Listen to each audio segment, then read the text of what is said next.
Противник не стоїть на місці, він діє по-різному, різні маневри, різні в нього.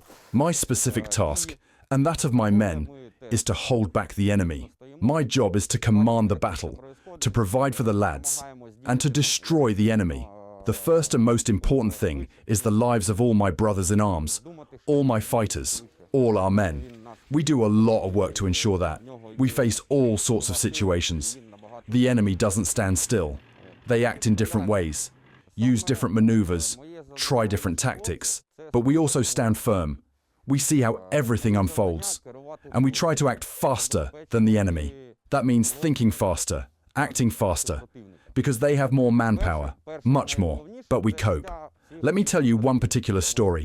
Not so long ago, the enemy organized an assault. If I recall correctly, there were 13 or 14 tracked vehicles, each crammed with at least 30 enemy troops. I don't know what they were thinking. They just stuck them on top, in a sort of covered frame, and sent them in. They wanted to storm the aggregate plant. This was shown on the news, all over the world. The first to meet the vehicles was Mulia. His position was near a park, in open ground, and the enemy drove straight through the middle of that park. He met them with a machine gun. Not one man was left alive in the first vehicle, just wreckage. When the second vehicle approached and positions began to be taken apart, its troops started jumping out, having seen the first one burning. They jumped earlier. Mulia and his comrade, just 2 men, were there to meet them. They certainly destroyed about half of them. The rest scattered like ants in all directions, digging in immediately. He had to pull back slightly to one building, to his secondary position, which allowed him to control the situation. The enemy entered exactly where Mulia wanted them to.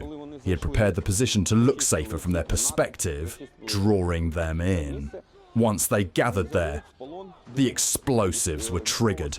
Tripwires and other charges went off. Mulia was already wounded at that point, with a through-and-through gunshot wound to his right forearm. Even while injured, he blocked that room, preventing any surviving enemy from leaving. Several times they were offered the chance to surrender. They never responded, only fired back. Like a true Cossack, Mulia decided not to wait for them to regroup, but to clear the building. I personally commanded the clearance, assisting him from the air, making drops, coordinating with reconnaissance, and directing his movements. In the end, when they had cleared all the rooms, they captured 2 servicemen from a Russian rifle brigade. I can't recall which exactly.